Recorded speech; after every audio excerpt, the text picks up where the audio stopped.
विधाय हृदि विशेषं विधाय गुरुवन्दनं बालानां स्वबोधाय क्रियते तर्कसङ्ग्रहः श्रीगणेशं नमस्कृत्य पार्वती शङ्करं परं मया चन्द्रसिंहेन क्रियते पदकृत्यं यस्मादिदमहं मन्ये बालानाम् उपकारकं तस्माद्विकलं वाक्यं वक्तव्यं विदुषा। प्रत्यक्ष ज्ञान हेतु इंद्रियार्थ सन्निकर्षः षड्विधः। इंद्रियार्थ सन्निकर्ष जन्यम ज्ञानम प्रत्यक्षम कहा। अब सन्निकर्ष क्या है, कितने प्रकार के हैं, ये प्रश्न आया। तो अब ग्रंथकार कहते हैं प्रत्यक्ष ज्ञान हेतु, प्रत्यक्ष ज्ञान के प्रति कौन कारण है? इंद्रियार्थ सन्निकर्ष है। इंद्रियार्थ सन्निकर्ष जन्यम ज्ञानम प्रत्यक्षम कहा, तो प्रत्यक्ष ज्ञान के प्रति कारण जो इंद्रिय और अर्थ का जो सन्निकर्ष है वो कितने प्रकार के हैं, प्रश्न आया। तो उन्होंने कहा षड्विधः, 6 प्रकार के होते हैं। कौन कौन है? तो संयोग, संयुक्त समवाय, संयुक्त समवेद समवाय, समवाय समवेद समवाय, विशेषण विशेष भावस्थेति, ये 6 प्रकार के सन्निकर्ष हैं। समझ में आया? तो देखो इसको हम समझा देते हैं पहले, फिर बाद में ग्रंथ पढ़ना। तो पहला है संयोग सन्निकर्ष। संयोग सन्निकर्ष है। अब हमको प्रत्यक्ष करना है। इंद्रिय और विषय के सन्निकर्ष से प्रत्यक्ष उत्पन्न होता है। वो सन्निकर्ष भिन्न भिन्न प्रकार के होते हैं, तो 6 प्रकार के होंगे। एक उदाहरण ले लें, चक्षुर इंद्रिय को पहले हम सामने रखते हैं। ठीक है, चक्षुर इंद्रिय के द्वारा घट का प्रत्यक्ष हो रहा है। तो चक्षुर इंद्रिय भी द्रव्य है, सारे इंद्रियां द्रव्य हैं। उसके हम द्रव्य का ही प्रत्यक्ष यदि हम कर रहे हैं, घट का प्रत्यक्ष कर रहे हैं, तो चक्षु और घट के बीच में कौन संबंध होगा? संयोग संबंध होगा। तो इसका अर्थ हुआ किसी भी इंद्रिय के द्वारा, कितने इंद्रियां हैं हमारे? 6। मन को भी ले लेना है, 6 इंद्रियां हैं। तो 6 इंद्रियों में से द्रव्य का प्रत्यक्ष करने के में सामर्थ्य 3 इंद्रियों में है, चक्षु, त्वक और मन। चक्षुस्त्वंग मनांसी द्रव्य ग्राहकाणी, चक्षुस्त्वंग मनांसी द्रव्य ग्राहकाणी। चक्षु, त्वक और मन, ये 3 इंद्रियां द्रव्य के प्रत्यक्ष कर सकते हैं। बाकी 3 इंद्रियां हैं, है ना, घ्राण, रसना और श्रोत्र, ये द्रव्य के प्रत्यक्ष नहीं कर सकते। समझे? तो इन 3 को ले लो, चक्षु ले लो, त्वक ले लो, मन ले लो। इनके द्वारा जब हम द्रव्य का प्रत्यक्ष करेंगे, जैसे चक्षु के द्वारा घट का प्रत्यक्ष करेंगे, त्वक के द्वारा भी घट का प्रत्यक्ष हो जाएगा छू करके, वहाँ भी संयोग सन्निकर्ष है। और मन के द्वारा किसका प्रत्यक्ष करेंगे? आत्मा का। मन एक ही द्रव्य का प्रत्यक्ष कर सकता है, आत्मा। अहम सुखी, अहम दुखी, आत्मा का प्रत्यक्ष हो रहा है। तो मन के द्वारा आत्मा का प्रत्यक्ष करना है, तो वहाँ भी संयोग सन्निकर्ष है। किसी भी इंद्रिय के द्वारा जब हम द्रव्य का प्रत्यक्ष करते हैं तो संयोग सन्निकर्ष का कारण होता है। समझ में आया? तो आगे वो ग्रंथकार लिखने वाले हैं चक्षुषा घट प्रत्यक्ष जनने संयोग सन्निकर्षः। तो चक्षु से बाकी तीनों इंद्रियों को ले लेना है और घट से सभी द्रव्य को ले लेना है। तो इंद्रियों के द्वारा द्रव्य के प्रत्यक्ष करने में संयोग सन्निकर्ष का कारण होता है। हो गया? पहला हो गया। दूसरा सन्निकर्ष क्या है? संयुक्त समवाय। देख लो, संयुक्त समवाय। अब द्रव्य में समवाय संबंध से रहने वाले वस्तु को ग्रहण करना है। अब हमको द्रव्य का प्रत्यक्ष नहीं करना है, वो तो संयोग सन्निकर्ष से हो जाएगा। अब ये हो गया पट, हुआ पट हुआ, इसमें रूप है, शुक्ल रूप है, तो उसका प्रत्यक्ष चक्षुर इंद्रिय से हो रहा है कि नहीं हो रहा है? हो रहा है। तो चक्षुर इंद्रिय और रूप के बीच में सन्निकर्ष होना चाहिए कि नहीं होना चाहिए? होना चाहिए। अब प्रश्न आएगा पट का जो रूप है और चक्षुर इंद्रिय के बीच में कौन सा संबंध होगा? ठीक है, संयोग हो नहीं सकता, क्योंकि रूप गुण है, गुण के साथ द्रव्य का संयोग होता नहीं है। समवाय हो नहीं सकता, रूप का समवाय पट में है, चक्षु में तो नहीं है। चक्षु में तो चक्षु का रूप का समवाय है, पट का रूप और चक्षु के बीच में समवाय संबंध नहीं हो सकता। तो हमको क्या करना पड़ेगा? हमको पहले चक्षु को ले जाना पड़ेगा। चलो पट में चले जाओ, पट तक गए और पट में रूप है समवाय संबंध से, तो इसको परंपरा संबंध बनाना पड़ेगा। ठीक है, किसी के पास कहते हैं वहाँ जाओ, उनसे बात करो, वो उसको कह देगा, तो हमारा जिससे काम है वो हमारा संबंध बन जाता है। तो चक्षु से संयुक्त कौन है? जहाँ पर संयोग सन्निकर्ष है वो संयुक्त होगा, वो जो वस्तु है संयुक्त हो गया। घट, पट, संयुक्त, जिसके साथ चक्षु का संयोग है वो चक्षु संयुक्त है। तो चक्षु संयुक्त हो गया। पट, पहले पट तक चले गए, उसका समवाय किसमें? पट के रूप में है। पट का समवाय पट के रूप में है, तो संयुक्त समवाय। तो चक्षु और पट रूप के बीच में कौन सा संबंध है? संयुक्त समवाय। तो कोई भी, अब चक्षु के द्वारा पट में पटत्व भी है। जब हम पट का प्रत्यक्ष कर रहे हैं तो ये न इंद्रिय या व्यक्ति क्रियते तदगता जातीय भी क्रियते, तो पटत्व का भी प्रत्यक्ष हो रहा है। तो पटत्व का प्रत्यक्ष जब चक्षु इंद्रिय से हो रहा है तो चक्षु और पटत्व के बीच में कौन सा सन्निकर्ष है? संयुक्त समवाय। चक्षु से संयुक्त हो गया पट, उसका समवाय पटत्व में संयुक्त समवाय। बात समझ में आई? अब त्वक को ले लो, त्वक के द्वारा इसमें स्पर्श का प्रत्यक्ष हो गया, अनुशनासित स्पर्श। तो त्वक से संयुक्त कौन हुआ? पट को ना हमने छुआ है, तो उसका समवाय किस में है? स्पर्श में है, तो संयुक्त समवाय। समझ में आई बात? मन के द्वारा क्या करेंगे? आत्मा में रहने वाला जो सुख दुख का प्रत्यक्ष करेंगे, हम सुखी हम दुखी। तो मन से संयुक्त कौन है? आत्मा, उसका समवाय सुख दुख में है। सुख दुख आत्मा में समवाय संबंध से रहते हैं। तो कोई भी द्रव्य में समवाय संबंध से रहने वाले जो गुण कर्म आदि हैं, जाति है। घ्राणेन्द्रिय भी ले लो, घ्राणेन्द्रिय से गंध का प्रत्यक्ष होता है। तो जो हवा है वो पराग को उड़ा करके यहाँ पर लाते छोटे छोटे कणों को, तृणुक आदि को। तो घ्राण का संयोग किसके साथ हो रहा है? पृथ्वी के साथ।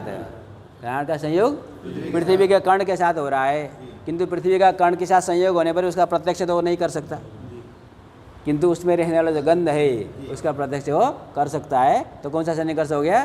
संयुक्त समवाय। घ्राण से संयुक्त हो गया पार्थिव कण, उसमें समवाय समय से गंध है, संयुक्त समवाय। समझ में आया? रसनेन्द्रिय से ले लो, है ना, जीभ में कुछ डाल दिया गुड़, ठीक है, तो गुड़ द्रव्य है, पृथ्वी है, उसके साथ रसनेन्द्रिय का संयोग सन्निकर्ष है, और उसका समवाय किसमें है? रस के साथ है। तो रसनेन्द्रिय के द्वारा रस का जब प्रत्यक्ष करेंगे तो संयुक्त समवाय। तो इतने 5 इंद्रियों के द्वारा, अभी श्रोत्र इंद्रिय को छोड़ देना है, उसके लिए अलग से सन्निकर्ष आएगा। तो श्रोत्र को छोड़कर जो बाकी जो 5 इंद्रिय है उनके द्वारा द्रव्य में समवाय संबंध से रहने वाले जो पदार्थ है, जिनको हम कहते हैं द्रव्य समवेत। द्रव्य समवेत, तो द्रव्य समवेत का यदि प्रत्यक्ष करेंगे तो संयुक्त समवाय सन्निकर्ष कारण होता है। ठीक है, इसको एक लाइन में कहेंगे दोनों को। तो द्रव्य के प्रत्यक्ष में संयोग सन्निकर्ष और द्रव्य समवेत के प्रत्यक्ष में संयुक्त समवाय सन्निकर्ष कारण होगा। हो गया दूसरा सन्निकर्ष। इसलिए उन्होंने क्या कहा उसमें? चक्षुजा घट रूप प्रत्यक्ष जनने। तो घट रूप संयुक्त समवाय सन्निकर्ष, वो लाइन बाद में पढ़ लेंगे। घट रूप मतलब द्रव्य में समवाय संबंध से रहने वाला सबको लेना है। हाँ बिल्कुल, क्रिया का जब पंखा घूम रहा है उसमें प्रत्यक्ष हो रहा है, तो चक्षु का संयोग पंखे के साथ है, उसका समवाय क्रिया में है, तो संयुक्त समवाय। अब तीसरे में चलते हैं। अब एक श्रेणी और बढ़ना है। द्रव्य था, है ना, ये द्रव्य में समवाय संबंध से रहने वाला पदार्थ है, और द्रव्य में जो ये द्रव्य समवेत हुआ, और द्रव्य समवेत में जो समवाय संबंध से रहेगा, द्रव्य समवेत। जैसे ये पट हुआ, पट में रूप है, रूप में रूपत्व है, तो रूपत्व का प्रत्यक्ष करना है चक्षु इंद्रिय के द्वारा। ठीक, तो चक्षु को रूपत्व तक पहुंचाना है। तो पहले हम जाएंगे कहाँ? पट में। तो चक्षु से संयुक्त हो गया पट, कोई भी द्रव्य चक्षु से संयुक्त हो गया पट, उसमें समवाय संबंध से रहने वाला कौन है? रूप। पट का रूप वो समवेत हो गया, तो संयुक्त समवेत, और उसका समवाय रूपत्व में संयुक्त समवेत समवाय। तो चक्षु इंद्रिय के द्वारा रूपत्व का यदि प्रत्यक्ष करना होगा तो संयुक्त समवेत समवाय हो गया। जैसे पानी है, उसमें आपने हाथ को डाला तो जल में जो शीतस्पर्श है उसका प्रत्यक्ष हुआ, तो शीतस्पर्श के प्रत्यक्ष में तो संयुक्त समवाय सन्निकर्ष है, लेकिन उसमें जो शीतत्व का प्रत्यक्ष हुआ तो इंद्रिय से संयुक्त कौन हुआ? जल। तो संयुक्त हो गया जल, उस जल में समवेत कौन है? शीतस्पर्श, वो समवेत है, समवाय संबंध से रहने वाला। उसका समवाय किसमें? शीतत्व में, तो संयुक्त समवेत समवाय। मन के द्वारा आत्मा में रहने वाले सुख दुख, उसमें रहने वाले जो सुखत्व दुखत्व है उसका प्रत्यक्ष करेंगे तो समवेत संयुक्त समवेत समवाय। घ्राणेन्द्रिय के द्वारा किसका प्रत्यक्ष करेंगे? गंधत्व, सुरभित्व अशिरभित्व का प्रत्यक्ष करेंगे तो संयुक्त समवेत समवाय। रसनेन्द्रिय के द्वारा किसका प्रत्यक्ष करेंगे? रसत्व, मधुरत्व, अम्लत्व, लवणत्व आदि का प्रत्यक्ष करेंगे तो संयुक्त समवेत समवाय। समझ आई बात?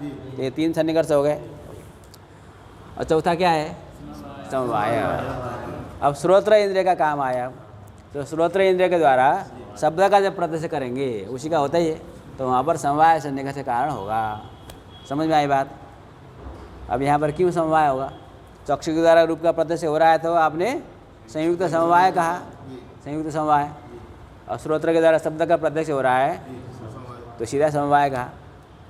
बात समझ में आई? ठीक। अब श्रोत्र और चक्षु में एक विशेष भिन्नता है। क्या भिन्नता है?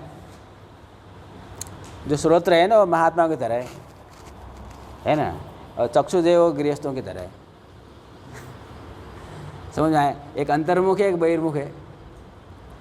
समझ में आई बात है? तो चक्षु क्या करता है? बाहर बाहर देखता है, दूसरे में कैसा रूप है वो देखता रहेगा, घट कैसा है, पट कैसा है। चक्षु कैसा है उसको पता है नहीं। ये चक्षु में जो रूप होगा उसका प्रत्यक्ष चक्षु इंद्रिय के द्वारा नहीं किया जा सकता, वो अतीन्द्रिय है। बात समझे? चक्षु को खुद ही नहीं पता है कि चक्षु कैसा है, लाल है कि काला कि पीला है, लेकिन उसको पता है कि घट कैसा है, पट कैसा है ना। हमको सारे अपने बारे में पता नहीं होता, दुनियादारी सब पता होता है ना। दूसरे ब्रह्मांड तक हम लोग जान जाते हैं, अपने अंदर पता ही नहीं क्या है।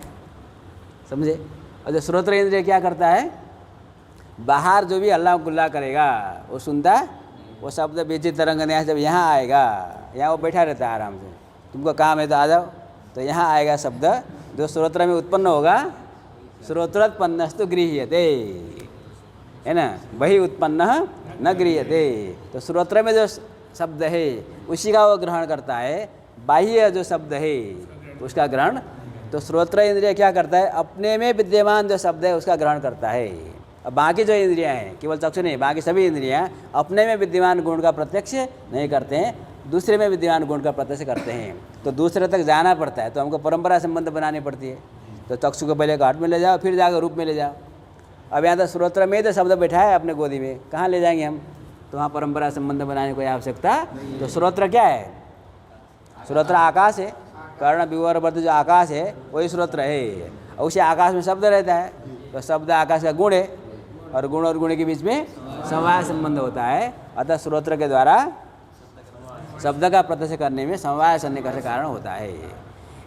यदि चक्षुरेंद्रिय अपने में रहने वाला गुण का प्रत्यक्ष करता तो भी वहाँ पर समवाय सन्निकर्ष का कारण हम बोल सकते थे, किंतु ऐसा होता नहीं है, इसलिए वहाँ उसकी आवश्यकता नहीं है। श्रोत्र ही एक ऐसा इंद्रिय है जो अपने में रहने वाला गुण का प्रत्यक्ष करता है।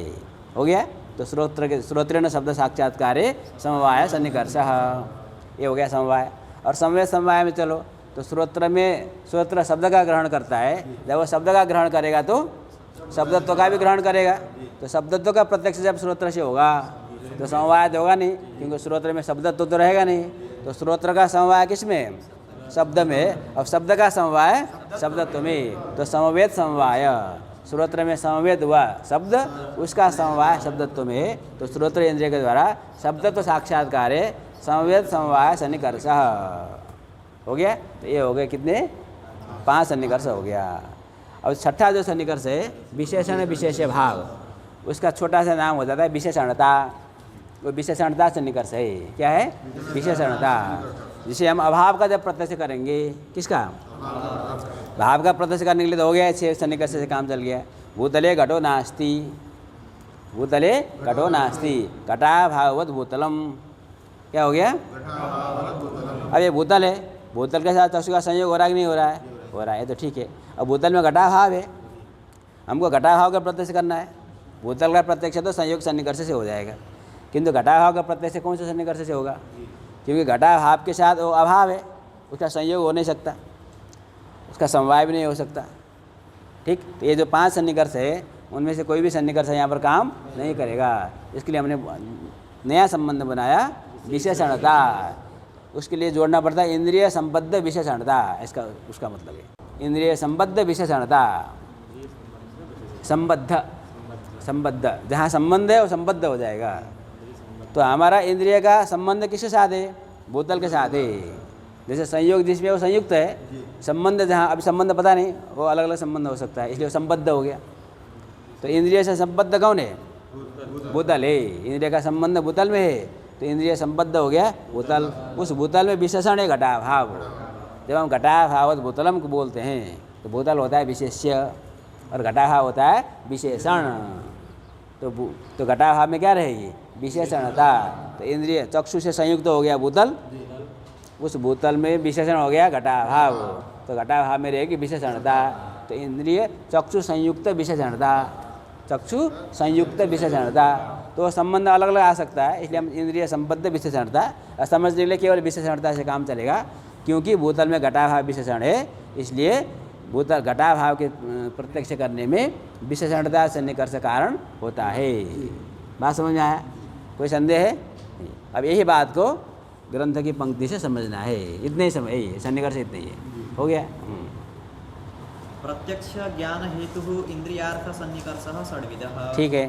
संयोगः, संयुक्त समवायः, संयुक्त समवेत समवायः, समवायः, समवेत समवायः, विशेषण विशेष्य भावस्य इति। हाँ।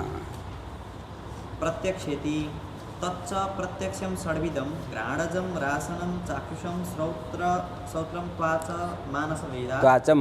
त्वाचम मानसवेदा। देखो 6 प्रकार के प्रत्यक्ष होते हैं। 6 इंद्रियां हैं, तो 6 इंद्रिय से उत्पन्न होने वाले प्रत्यक्ष 6 प्रकार के हैं। तो उनका नाम भी लिखा है। क्या क्या नाम है? घ्राणजम, घ्राण से उत्पन्न होने वाला प्रत्यक्ष घ्राणजम। रासनम, चाक्षुषम, त्वाचम, तो इंद्रिय से उत्पन्न वाला, उसको स्पार्शनम भी बोलते हैं, स्पार्शनम। और श्रौत्रम, श्रावणम भी उसको बोलते हैं, श्रावण प्रत्यक्ष। और मानसम। 6 इंद्रिया है ना, घ्राण, रसना, चक्षु, त्वक, श्रोत्र, मन। उसी से उत्पन्न होने वाला प्रत्यक्ष, घ्राण से उत्पन्न होने वाला घ्राणज है ना, रसना से उत्पन्न होने वाला रासज। तो घ्राणज, रासज, चाक्षुष, त्वाच, श्रावण, मानस, तो 6 प्रकार के प्रत्यक्ष होते हैं। ठीक। ननु प्रत्यक्ष कारणीभूतः इंद्रियनिष्ठ प्रत्यक्ष सामानाधिकरण्य घटकः सन्निकर्षः कः। अभी इन्होंने एक शब्द यहाँ पर डाल दिया, इसलिए थोड़ा सा टेढ़ा हो गया बात। प्रत्यक्ष सामानाधिकरण्य घटकः ऐसे डाला है, समझे? अब इसके लिए कुछ चीज़ समझने की ज़रूरत है। एक नियम है, ययो सामानाधिकरण्यम तयोरेव कार्य कारण भावः। ययो सामानाधिकरण्यम तयोरेव कार्य कारण भावः। कार्य कारण भाव होने के लिए सामानाधिकरण्य होना आवश्यक है। सामानाधिकरण्य का अर्थ होता है एकाधिकरण वृत्तित्वम। एकाधिकरण वृत्तित्वम, एक अधिकरण में रहना। कार्य और कारण को एक अधिकरण में रहना चाहिए। हमारे घर में यदि भोजन बनाना हो तो हमारे घर में ही गैस जलना चाहिए, चूल्हा जलना चाहिए। पड़ोसी के घर में चूल्हा जलने से हमारे घर में भोजन नहीं पकेगा। समझ आए बात? तो जहाँ पर कार्य उत्पन्न होता है वहीं पर कारण को रहना चाहिए। ययो सामानाधिकरण्यम तयोरेव कार्य कारण भावः। ययो मतलब जिन दोनों में सामानाधिकरण्य है, मतलब एक अधिकरण में रहते हैं जो 2 पदार्थ, उन्हीं में कार्य कारण भाव होते हैं। इसका अर्थ क्या हुआ? कार्य कारण भाव होने के लिए सामानाधिकरण्य होना जरूरी है। कार्य और कारण दोनों को एक अधिकरण में रहना चाहिए। समझ में आई बात? जैसे मान लो कार्य हमने बना लिया घट को। कार्य किसको बनाया? घट को। उसका कारण समवाय कारण ले लेते हैं। समवाय कारण कौन है? कपाल। तो कार्य हो गया घट, उसका समवाय कारण हो गया कपाल। अब प्रश्न ये है कि घट तो कपाल में रहता है, घट कपाल में रहेगा, और कपाल कपालिका में रहेगा।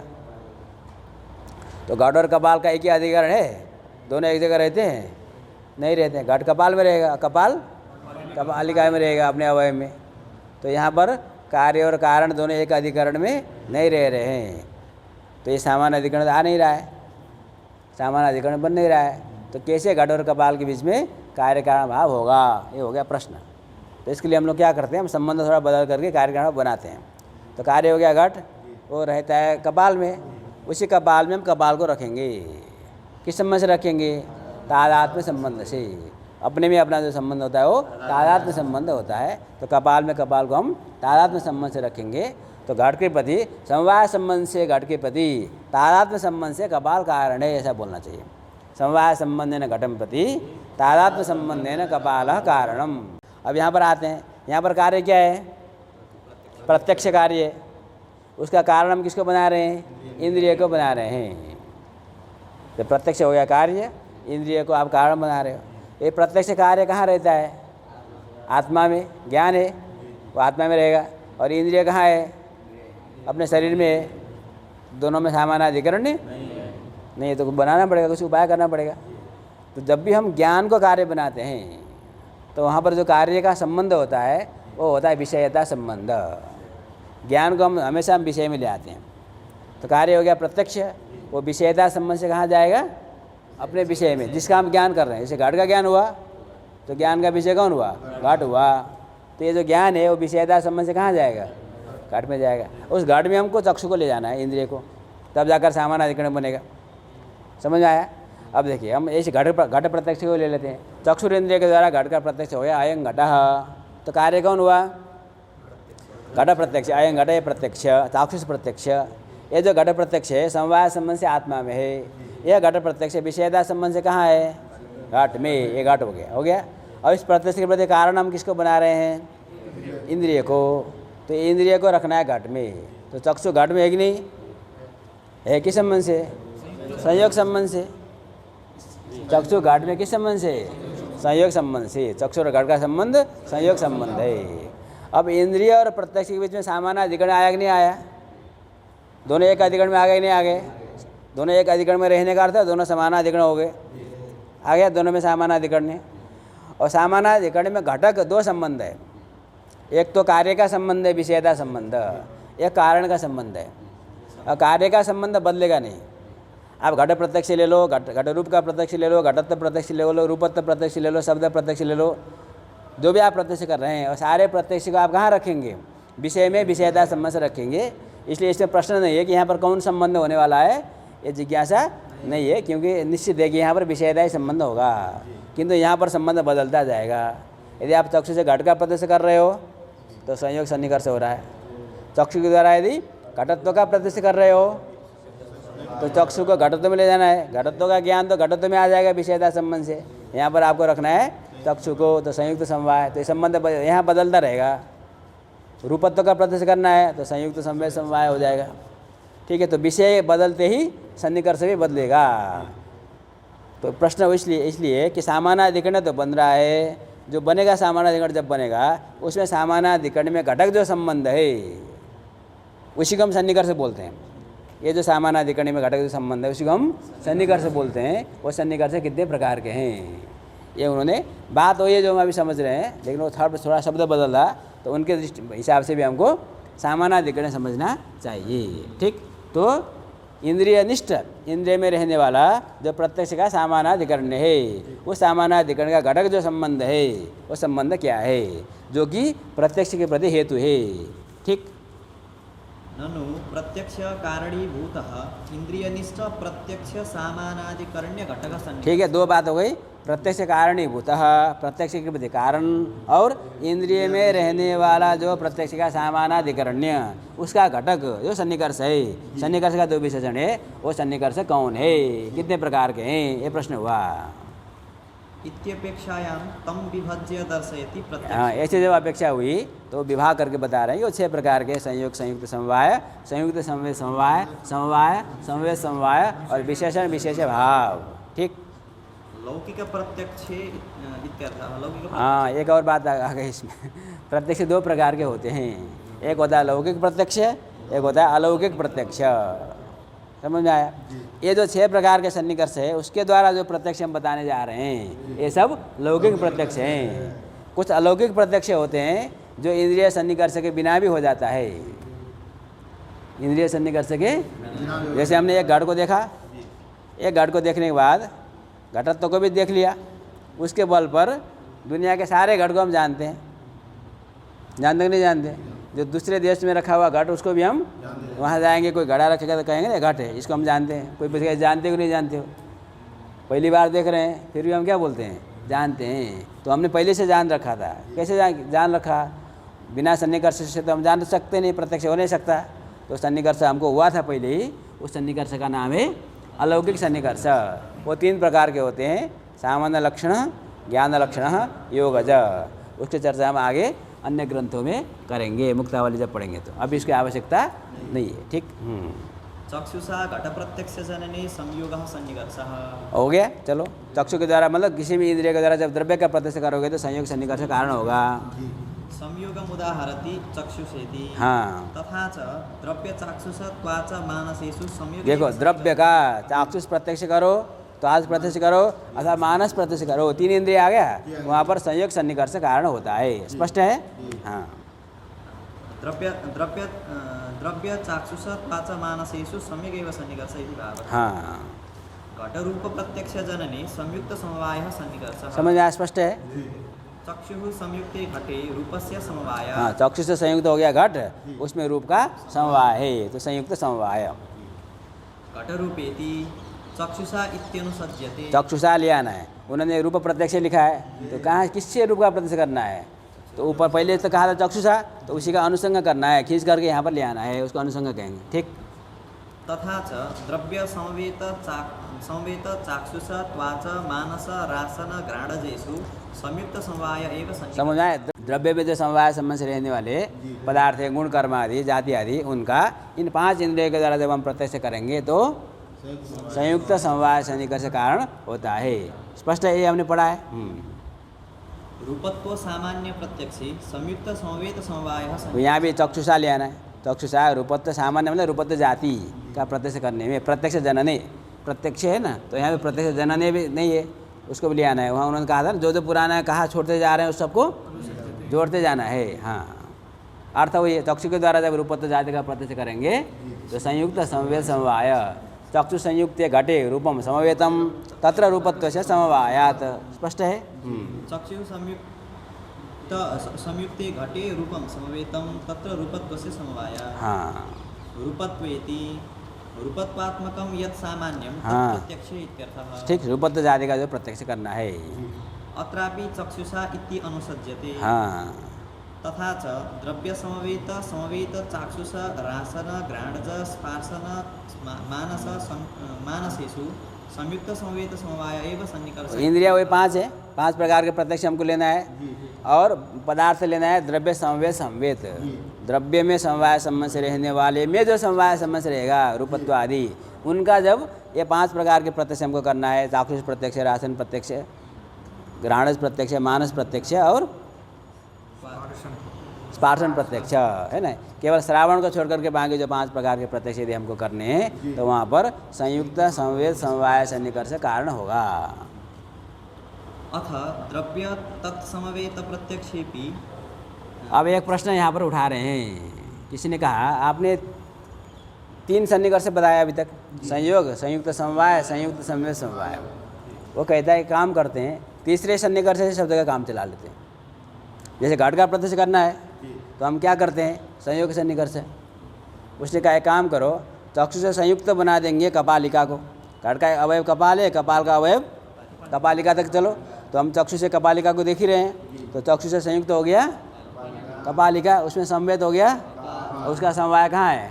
घट में है। तो संयुक्त समवेत समवाय सन्निकर्ष से घट का प्रत्यक्ष किया जा सकता है। तो पहली सन्निकर्ष की आवश्यकता। दूसरा ले लो, घट में जो रूप का प्रत्यक्ष करना है, तो चक्षु से संयुक्त हो गया कपाल, उसमें संवेद हो गया घट, चक्षु से संयुक्त हो गया, उसमें संवेद हो गया, उसका समवाय किस में है? रूप में, तो हो गया संयुक्त समवेत समवाय। और रूपत्व के लिए तो यही है। ठीक। तो जो तीसरा सन्निकर्ष है संयुक्त समवेत समवाय, उससे द्रव्य का भी प्रत्यक्ष हो जाएगा, द्रव्य समवेत का भी प्रत्यक्ष हो जाएगा। तो 2 सन्निकर्ष की क्या आवश्यकता है? हटाओ, उसको लाघव हो जाएगा। समझ आया? ऐसा किसी ने प्रश्न पूछा, एक प्रश्न पूछा। ननु अथ द्रव्य तत्समवेत प्रत्यक्षेपि। द्रव्य प्रत्यक्ष और तत्समवेत, द्रव्य में समवाय संबंध से रहने वाले रूपादि के प्रत्यक्ष में भी संयुक्त समवेत समवाय एव सन्निकर्ष। हाँ, संयुक्त समवेत समवाय सन्निकर्ष एव अस्तु, उसी को मान लो। इति चेत न, का ऐसा नहीं कहना। ईश्वरात्मादेः आत्मसुखादेः अनध्यक्षत्व प्रसंगात्। ईश्वरात्मादेह वाला ठीक नहीं है, आत्मसुखादेह अनध्यक्षत्व प्रसंगात्, ये वाला ठीक है ना। आत्मा का प्रत्यक्ष नहीं होगा पहले नंबर में यदि आप संयोग सन्निकर्ष को स्वीकार नहीं करोगे। घट में तो घट का अवयव कपाल है, कपाल का अवयव कपालिका है, तो चक्षु से संयुक्त हो जाएगी कपालिका, है ना। उसमें संवेद हो गया कपाल, उसका समवाय घट में ले जाओगे। आत्मा का कैसे करोगे? मन के द्वारा आत्मा का प्रत्यक्ष करना है तो आत्मा का अवयव और उसका अवयव, आत्मा को तो खत्म करना पड़ेगा, वो तो अनित्य तो आत्मा तो निरवय द्रव्य है, उसका कोई अवयव होता ही नहीं। तो मन का संयोग तो संभव है आत्मा के साथ, संयुक्त समवाय अथवा संयुक्त संवेद समवाय संभव नहीं है। अतः यदि हम केवल संयुक्त संवेद समवाय सन्निकर्ष को मानेंगे, संयोग सन्निकर्ष को नहीं मानेंगे, तो आत्मा का प्रत्यक्ष नहीं हो पाएगा। ठीक।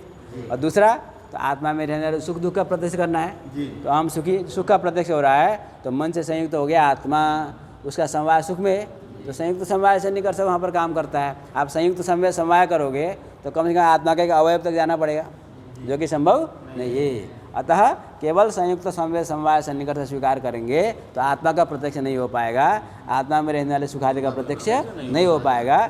उनके प्रत्यक्ष करने के लिए हमको संयुक्त सन्निकर्ष भी चाहिए, संयुक्त समवाय सन्निकर्ष भी चाहिए। श्रोत्रेण शब्द साक्षात्कारे समवायः सन्निकर्षः। ठीक है, हो गया। कर्ण विवरवर्ती आकाशस्य स्रोत्र। हाँ, वो समझा रहे हैं, किसी को भ्रम हुआ ना समवाय कैसे हो रहा है, वहाँ तो चक्षु में तो हो नहीं रहा था, तो समझा रहे हैं कि श्रोत्र में रहने वाला जो शब्द है उसका वो ग्रहण करता है। और समवाय कैसे है, तो कर्ण विवरवर्ती जो आकाश है वही श्रोत्र, श्रोत्र इंद्रिय आकाश ही है, उससे अतिरिक्त नहीं है। और शब्द आकाश का गुण है, शब्द से आकाश गुणत्व, और गुण गुणिनश्च गुण और गुण के बीच में समवाय संबंध होता है। इससे क्या सिद्ध हुआ, श्रोत्र और शब्द के बीच में समवाय संबंध है। तो श्रोत्र इंद्रिय के द्वारा शब्द का प्रत्यक्ष होगा तो समवाय सन्निकर्ष कारण होगा। ठीक है।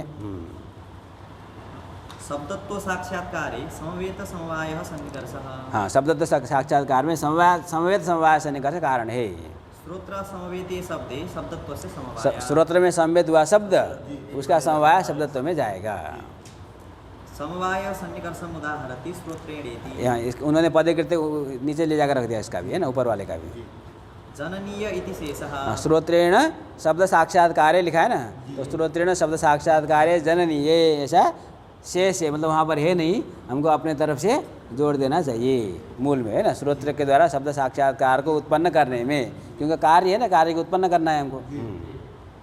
ननु श्रोत्र शब्दयोः कथम समवायः इति हाँ, अपेक्षा है। प्रश्न आया ना, श्रोत्र और शब्द के बीच में समवाय कैसे होगा, इति अपेक्षमाणं प्रति तम उपपाद्य दर्शयति। हाँ, तो उसको समझा करके बता रहे हैं, देखो इस प्रकार से होता है। कर्ण विवरवर्ती आकाशस्य श्रोत्रत्वात् शब्दस्य आकाश गुणत्वात् गुण गुणिनश्च समवायात्। ठीक। अथ समवायस्य नित्यत्वेन शब्द प्रत्यक्षे को व्यापार। हाँ, अब एक प्रश्न हुआ, देखो अब एक प्रश्न है। हम लोगों ने क्या कहा है कि इंद्रिय के द्वारा, इंद्रिय जो है सन्निकर्ष के द्वारा प्रत्यक्ष के प्रति कारण होता है। इंद्रिय सन्निकर्ष के द्वारा प्रत्यक्ष के प्रति कारण होता है। तो प्रत्यक्ष के जब हम कार्य बनाते हैं, इंद्रिय को कारण बनाते हैं, इंद्रिय को कारण बनाते हैं, इसलिए प्रत्यक्ष ज्ञान का कारण इंद्रिय है। और कारण होने के लिए क्या होना चाहिए, व्यापार जनकम सद असाधारणम कारणम कारणम। व्यापार कौन है, सन्निकर्ष, तज्जन्यत्व सिद्धि तज्जन्य जनक व्यापार है। तो ये सन्निकर्ष का हम व्यापार बनाते हैं, और सन्निकर्ष का जनक इंद्रिय होने के कारण वो कारण बनता है। ये पद्धति है, ये ठीक समझ आया, इसमें कोई संदेह नहीं है। अब प्रश्न आया, जब श्रोत्र इंद्रिय से शब्द का प्रत्यक्ष करेंगे तो सन्निकर्ष का आप व्यापार बनाओगे। सन्निकर्ष कौन हुआ, श्रोत्र के द्वारा जब शब्द का प्रत्यक्ष करोगे तो कौन सा सन्निकर्ष हुआ, समवाय सन्निकर्ष हुआ। और समवाय सन्निकर्ष नित्य है, समवाय नित्य है, समवाय तो एक है वो नित्य है। नित्यत्व से संबंधत्व समवाय से लक्षण। तो समवाय सन्निकर्ष जब नित्य है तो तज्जन्यत्व जाएगा इसमें, तज्जन्य तो जन्य नहीं है, तो व्यापार का लक्षण जाएगा ही नहीं। तो जो समवाय सन्निकर्ष है वो व्यापार बनेगा ही नहीं। तो प्रश्न आएगा, कोई नहीं कोई तो व्यापार बनाओगे तब ना इंद्रियों का आप कारण बनाओगे।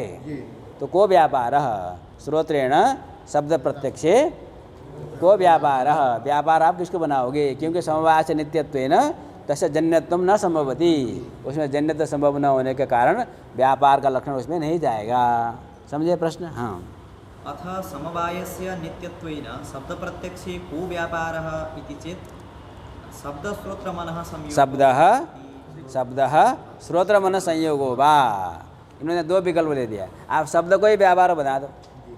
किसका व्यापार बनाओ, शब्द को ही व्यापार बनाओ। अब घटाओ लक्षण, तत्से किसको लेना है, तत्से हम जिसको कारण बनाना है, श्रोत्र को, इंद्रिय को कारण बनाते हैं ना, इंद्रिय तत् श्रोत्र, तज्जन्य शब्द है कि नहीं, शब्द श्रोत्र से जन्य है, श्रोत्र से जन्य है शब्द, वो तो मुख से न जन्य होता है, कान तक पहुंचता है। श्रोत्र से जन्य शब्द श्रोत्र में उत्पन्न होने का अर्थ हुआ कि श्रोत्र आकाश है, उसमें शब्द समवाय संबंध से उत्पन्न होता है, तो श्रोत्र शब्द का समवाय कारण है, इसलिए श्रोत्र से जन्य शब्द हो गया। तज्जन्य हुआ कि नहीं हुआ, हो गया, तज्जन्य तो चला गया। फिर तत् से किसको लेना है, श्रोत्र को लेना है, उससे जन्य शब्द का प्रत्यक्ष, प्रत्यक्ष को हमने कार्य बनाया, शब्द का प्रत्यक्ष।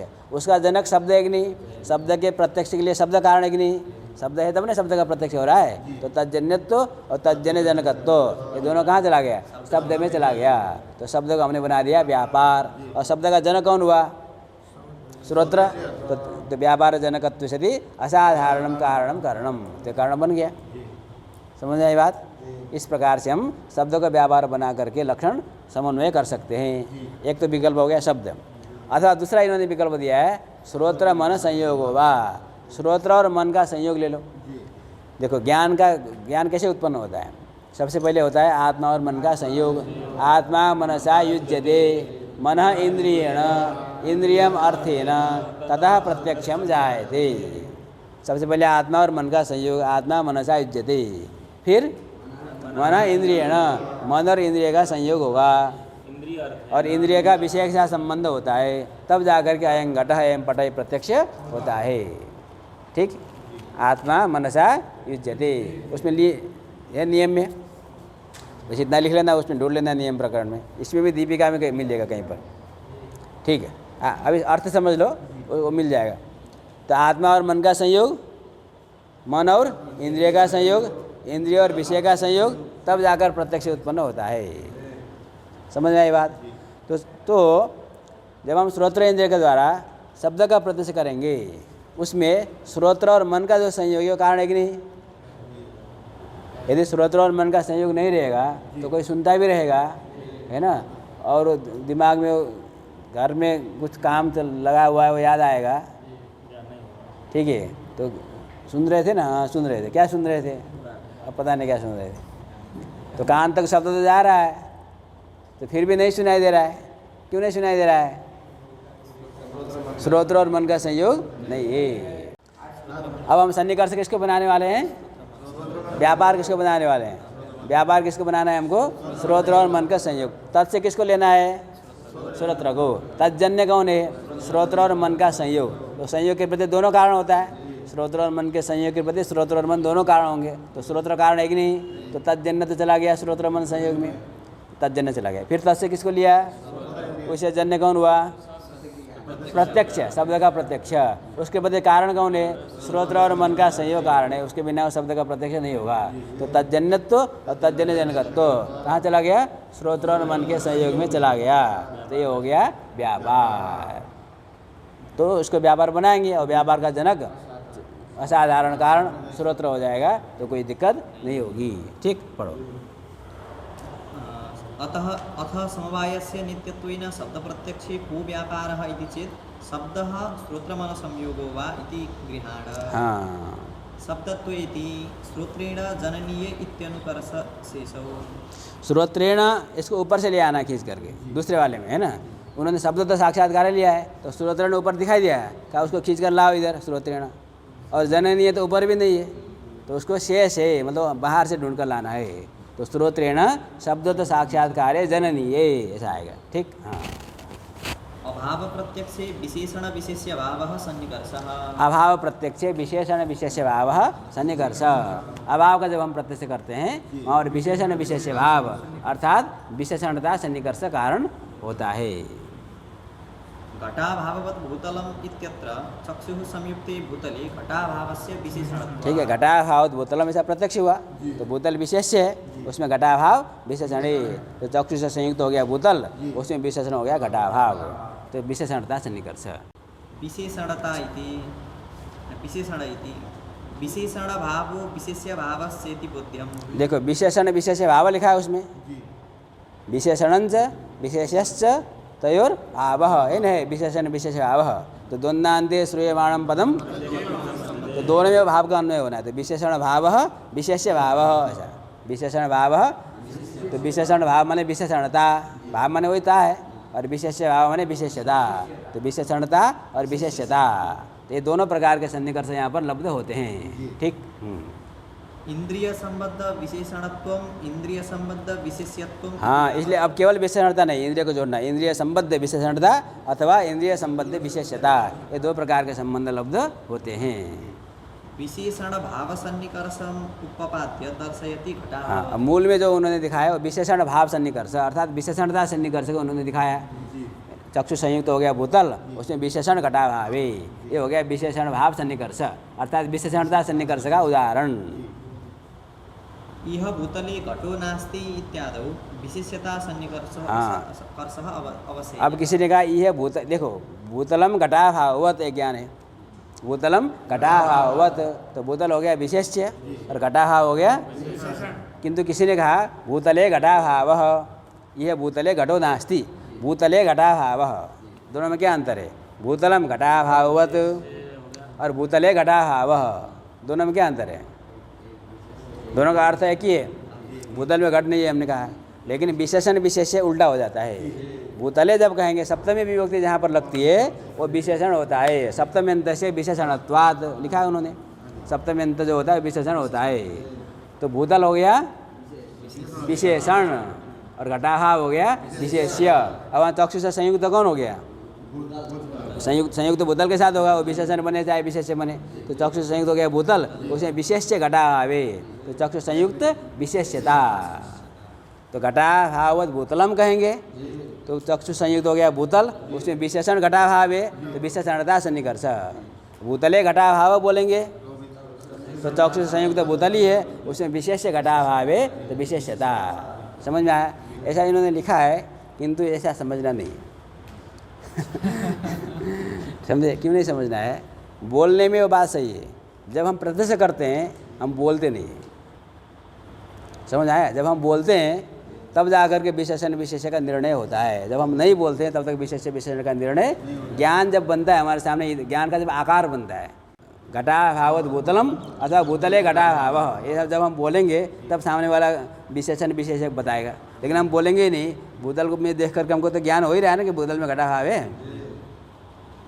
समझ आए बात? इसलिए चक्षु से संयुक्त हमारा भूतल है, उसमें घटाभाव विशेषण है, इसलिए विशेषणता ही सन्निकर्ष होगी, वो विशेषता सन्निकर्ष नहीं होती है। वो उन्होंने ज्ञान के आधार पर लिखा, जब वक्ता बोलता है अनुमिति होनी है, उपमिति होना है, सावधबोध होना है, तो वहाँ पर विशेषण विशेषभाव में परिवर्तन हो जाता है। किंतु जब प्रत्यक्ष होना है वहाँ हमको बोलने की आवश्यकता नहीं होती है वहाँ पर, इसलिए वो विशेषता वाली व्याख्या की आवश्यकता नहीं है। चक्षु संयुक्त विशेषणता, इतनी व्याख्या समझनी चाहिए। ठीक, पढ़ो। एवं सन्निकर्ष षट्कजन्यम ज्ञानम प्रत्यक्षम, इस प्रकार से 6 प्रकार के जो सन्निकर्ष हमने बताया, वो सन्निकर्ष षट्क मतलब सौ का जो समूह है, यहाँ क समूह को बता रहा है, तो 6 प्रकार के जो सन्निकर्ष है उससे उत्पन्न होने वाला जो ज्ञान है उसको प्रत्यक्ष कहते हैं। तत्करणम इंद्रियम, अब उसका जो कारण है, 6 प्रकार का जो प्रत्यक्ष है उसका कारण कौन हुआ? इंद्रिय, क्योंकि वो सन्निकर्ष व्यापार बनेगा। अब व्यापार जनकम सद असाधारणम कारणम, कारण हो गया, तो प्रत्यक्ष ज्ञान का कारण कौन हो गया? इंद्रिय हुआ। और हमने पहले कहा है कि प्रत्यक्ष ज्ञान कारणम प्रत्यक्षम, पहले कहा था प्रत्यक्ष ज्ञान का जो कारण है वो प्रत्यक्ष प्रमाण है। अभी हमको पता चला कि प्रत्यक्ष ज्ञान का कारण इंद्रिय है, तो 2 बात हुई ना। पहले बोला था प्रत्यक्ष ज्ञान का कारण प्रत्यक्ष है, अभी आप बोलते हैं प्रत्यक्ष ज्ञान का कारण इंद्रिय है, तो 2 बातें हुई क्या? दोनों बातें नहीं हुई, एक ही बात हुई। इसलिए जो प्रत्यक्ष हमने जो नाम दिया था वो इंद्रिय का ही नाम है। तस्मात् इंद्रियम एवं प्रत्यक्ष प्रमाणम इति सिद्धम, तस्मात् इंद्रियम प्रत्यक्ष प्रमाणम इति सिद्धम प्रत्यक्षम व्याख्यातम्। प्रत्यक्ष प्रमाण उपसंहरति एवं, उपसंहार कर रहे हैं। वो पहले बोल दिया उन्होंने प्रत्यक्ष ज्ञान कारण प्रत्यक्षम, यहाँ उपसंहार कर रहे हैं। फलित अर्थ हुआ, क्या हुआ? वो प्रत्यक्ष प्रमाण इंद्रिय प्रत्यक्ष प्रमाण है। उपदर्शित क्रमेण इत्यर्थः। हाँ, जो हमने क्रम बता दिया सन्निकर्ष आदि की व्याख्या की। ननु सिद्धान्ते प्रत्यक्ष ज्ञानकरणम इंद्रियार्थसन्निकर्षः किं न स्यात् इति चेत्, किसी ने पूछा सन्निकर्ष आपने इतना बता दिया तो सन्निकर्ष क्यों नहीं प्रत्यक्ष प्रमाण मान लेते, कारण मान लेते? किसी ने प्रश्न पूछा, इति चेत् न इत्याह तत्करणम इति। इसलिए कहा कि तत्कारणम इंद्रियम, क्योंकि हमारा जो कारण का लक्षण है वो तो व्यापारवत असाधारण कारण में, तो सन्निकर्ष तो व्यापार बनेगा, इसलिए उसका जो जनक होगा, व्यापार का जनक वो इंद्रिय होगा, इसलिए इंद्रिय ही प्रत्यक्ष प्रमाण है। प्रत्यक्ष प्रमाणम निगमयति तस्मादिति, निगमन मतलब उपसमारी हो गया, तस्मात् इंद्रियम प्रत्यक्ष प्रमाणम, प्रत्यक्ष प्रमाकरणत्वाद इत्यर्थः। हाँ, इंद्रिय प्रत्यक्ष प्रमाण क्यों है? क्योंकि वो प्रत्यक्ष प्रमा का कारण है।